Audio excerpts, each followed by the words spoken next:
Sewerage कुछ भी नहीं है यहाँ। सब ने अपने अपने घरों में सबमर्सिबल लगवाए हुए हैं और हम इसके लिए भी कह के थक गए हैं। हमारी फाइल भी बनी हुई है पानी की, पर वो भी फेल है।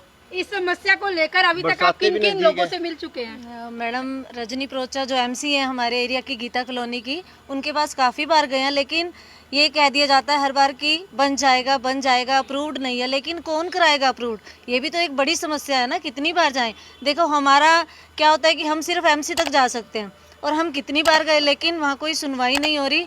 तो फाइल भी जा चुकी है, यहाँ सब कहते हैं कि सबके साइन होने चाहिए, मतलब जो भी यहाँ रहने वाले हैं, लेकिन सबके साइन भी करवा कर उन तक फाइल पहुँचाई गई है, लेकिन कोई सुनवाई नहीं है। ना सीवरेज की व्यवस्था, ना पानी की व्यवस्था, और सड़कें की हालत तो आप देख ही रहे हैं कैसी हैं। सड़कें हैं ही नहीं, मतलब सड़कें तो है ही नहीं यहाँ पे। है ही नहीं। तो मुझे भी यहाँ रहते हुए 10 साल हो गए मैम। आज बन रही है, कल बन रही है, आज कॉलोनी अप्रूव्ड हो जाएगी, लेकिन ऐसा कुछ है ही नहीं। तो इसलिए मतलब रिक्वेस्ट है कि प्लीज़ इस कॉलोनी का सुधार किया जाए, सबसे पहले इसे अप्रूव किया जाए। और बाकी जो देखो बेसिक नीड्स हैं, पब्लिक बेसिक नीड क्या है? पानी, बिजली, है ना? तो ये भी नहीं है। बिजली है चलो, पानी नहीं है, सीवरेज नहीं है, तो ये होना चाहिए सभी की। गीता कॉलोनी और जनकपुरी के लोगों ने आखिर ठान ही लिया कि गली बनवा कर रहेंगे। लंबे समय से अपने पार्षदों के चक्कर काट रहे हैं, लेकिन उनकी सुनवाई नहीं हो रही, जिसके चलते आज घरों से निकलने को मजबूर थे। और दर्जनों महिलाएं आज गली में एकत्रित हुई हैं अपनी समस्या सुनाने को लेकर, क्योंकि एक आश्रम है जहां पर जो श्रद्धालु आते हैं, सेवादार आते हैं, उनको काफ़ी दिक्कतों का सामना करना पड़ता है। फिलहाल लोगों के लिए एक बहुत बड़ी समस्या बन चुकी है। हालांकि अभी बरसातें शुरू नहीं हुई, जब बरसातें शुरू होंगी तो तब कैसा मंजर होता होगा आप खुद अंदाज़ा लगा सकते हैं। फिलहाल दर्जनों महिलाएं यहाँ पर जो एकत्रित हुई हैं, उनसे भी जानने का प्रयास हम जरूर करेंगे किस तरह की उनको समस्या आ रही है, कब से इस तरह की कॉलोनी से वो रह रहे हैं, तमाम चीज़ें उनसे जानने का प्रयास हम जरूर करेंगे। ये जो मंदिर बना है, यहाँ पर रहने वाले भी और यहाँ पर आने जाने वाले सभी श्रद्धालुओं को रास्ते की बड़ी समस्या है। तो कृपया भगवान के मार्ग पर आने वाले जो बुजुर्ग लोग हैं, उनको ना तो वो पैदल आ पाते हैं, ना उनको गाड़ी, ना उनके स्कूटर की कोई व्यवस्था है। सड़क की बहुत बुरी हालत है। आप सबसे निवेदन है कृपया इस बात पर ध्यान दें और सहयोग दें। और यहाँ के जनकपुरी वासियों का भी इसमें आप सबके लिए करबद्ध प्रार्थना है कि उनकी समस्या का समाधान किया जाए, सड़क की व्यवस्था को सुचारू रूप से बनाया जाए। कब से समस्या आ रही है ये समस्या? जब से रह रहे तब से ही। हाँ जी, 18 साल तो हमारे को 2004 से 18 साल में आज तक कोई यहाँ पे आया नहीं। मैडम रजनी प्रोचा के पास भी हम कितनी बार गए हैं, बस उनके ब्रदर यही कह देते हैं मैडम आएंगी, बात करेंगी, पर आज तक आई नहीं है वो यहाँ पे। अब हाल ही में इलेक्शन हुए तब भी नहीं आई, तब भी कोई नहीं आया। काले एमसी को बुलाते हैं, वो कहता है मेरा एरिया नहीं है। रजनी प्रोचा मैडम कहती है मेरा एरिया नहीं। पर जरा सी बारिश आएगी, सारी पब्लिक को सामना करना पड़ता है, पानी पूरा भर जाता है, तब सबका एरिया बन जाता है ये। जब भी उनकी इलेक्शन की बारी आती है ना, तब उनके लिए सब वोट के लिए सब तैयार हैं, लेकिन सड़क के लिए कोई तैयार नहीं है। ये कोई तरीका थोड़ी है, बन गए एमसी बन गए, कुछ तो करो हल। समस्या की तो पूरी करनी चाहिए कि लोगों की नहीं करनी चाहिए। कॉलोनी अप्रूव नहीं है, अप्रूव तो एमसी लोग ही अप्रूव चाहे हो ना हो, इनका फर्ज है करना, तो उन्होंने ही है। फिर तो हमारा भी फर्ज नहीं है हम वोट दें। अगर उनका फर्ज नहीं है ना एमसी बन के कुछ करें, तो फिर हमारा भी फर्ज नहीं है ना हम इलेक्शन में इनके जाके हम दें साथ। इतनी लंबी लाइनों में लगे हम जाके, हमने इनको जिताया, किस लिए जिताया है? और हाउस टैक्स हम ताकि हम कुत्ते की तरह फेरे जाएं, बस वो हमारी सुनवाई ना करें। कॉलोनी अप्रूव नहीं। एक बार तो यहाँ बाढ़ आई थी, 2004 में तो बाढ़ आई थी, किस्तियाँ आई थी। गली के अलावा और भी दिक्कत है, पानी की, सीवरेज। पानी सीवरेज रिक्वेस्ट है ये। Thank you. काफी लंबे 39 कॉलोनियाँ अप्रूव्ड होने वाली हैं। अब देखना ये होगा कि क्या गीता कॉलोनी और जनकपुरी का नाम उसमें शामिल होगा। फिलहाल जो तमाम लोग हैं वो यहाँ पर परेशान हैं, कुछ नेता भी हमारे साथ मौजूद हैं। कौन सी है समस्या का कुछ पहले तो आप देखिए कि आप रोड दिखाइए, इस तरफ से किस तरह से रोड है, और इधर देखिए घर किस तरह से बने हैं। अगर ये अप्रूव्ड कॉलोनी नहीं थी तो पहले घर भी बने, यहाँ पे इलेक्ट्रिसिटी का कनेक्शन दिया गया है। अगर ये अनअप्रूव्ड कॉलोनी थी तो इसमें लाइट के भी क्यों कनेक्शन दिए गए, और इसमें हाउस टैक्स भी लिया जाता है। तो इसका मतलब ये अनअप्रूव्ड कॉलोनी तो नहीं है। अगर अनअप्रूव्ड नहीं है तो यहाँ के एमसी क्या कर रहे हैं? 10 साल से लोग, जो जनता है वो त्राही त्राही मचा रही है।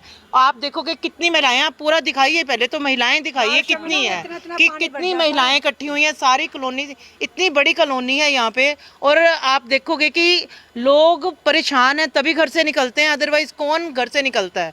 इतनी सड़क टूटी है, अभी तो बारिश नहीं है, जैसे ही बारिश आएगी तो यहाँ पे लगभग 2.5 फुट के गड्ढे हैं, जिसमें से वाकई जो ये बात कर रहे हैं कि किश्ती लानी पड़ती है, तो वही किश्ती लानी ही पड़ेगी।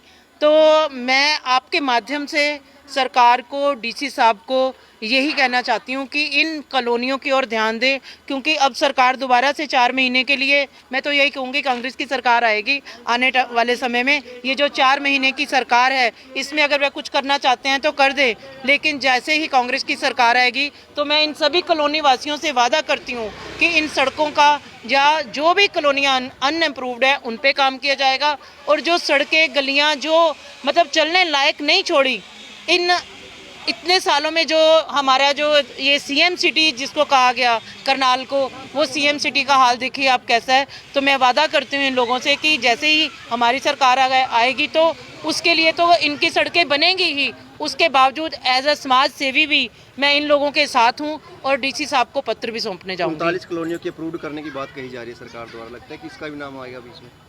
देखिए, अगर आएगा तो बहुत अच्छी बात है, अगर नहीं आएगा तब भी हम फाइट करेंगे। जब इसमें लाइट पानी, तो लाइट वो दे रहे हैं, पानी भी दे रहे हैं, बिल आ रहे हैं, तो उसका तो फिर उसका तो उन्होंने रोड तो बनानी है ना, उसमें सीवरेज लाइन देनी है, सब कुछ करना है उन्होंने। तो ये तो सरकार के काम है।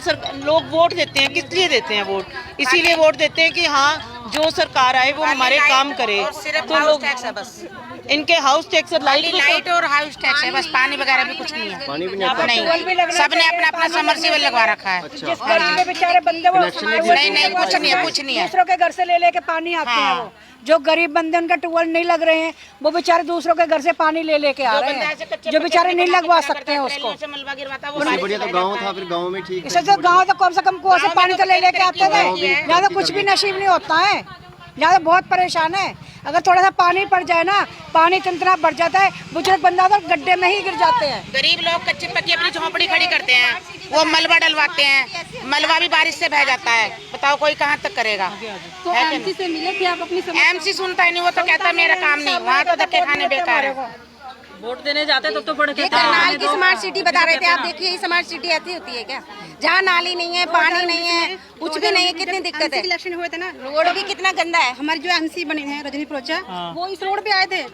अभी फिर इलेक्शन होने वाले हैं, 5 साल हो गए एमसी को बने हुए, अब तक कुछ भी नहीं हमारे रोड पे। ऐसे देख के चले गए, बना रहे हैं हमारा ऐसा हीटर लगा रहे हैं इसमें, हमारे पानी नहीं, मैं बाल्टी से पानी लेके लेती हूँ, हमको 7 साल हो गया यहाँ पे रहते हुए, बाल्टी से पानी भरते हैं पाइप लगा के। हमारे यहाँ पानी नहीं है बिल्कुल भी, न रोड है न पानी है, कुछ नहीं होता। अभी रजनी प्रोचा से हम अरदास करते हैं, अभी हमारे को आपको स्मार्ट सिटी का अपनी पार्षद पर कई तरह के आरोप लगाते हुए नजर आ रहे हैं। उनका कहना है कि जब पिछले चुनाव हुए थे तब उनकी जो पार्षद है उनके बीच में आई थी, वो भी वोट मांगने के लिए उनसे वादा किया था कि जो उनकी समस्याएं हैं जल्द से जल्द उसका समाधान होगा, लेकिन इनके साथ सरेआम धोखेधड़ी की जा रही है। फिलहाल जो तमाम लोग हैं, दर्जनों की संख्या में महिलाएं यहाँ पर एकत्रित हुई हैं और जो अपनी मांग है वो पूरी होने के लिए अपनी जो मांग है वो रखती हुई नजर आ रही है। तमाम खबरें हरियाणा के करनाल से दिखाते रहेंगे। अब देखना ये होगा कि कब तक इनकी जो समस्या है उसका समाधान होगा, क्योंकि आपको बता दें कि गली के साथ साथ इनकी जो पानी की समस्या भी इनके बीच में जो कांग्रेस नेत्री है गुरविंदर कौर पहुंची है, ताकि इनकी समस्या को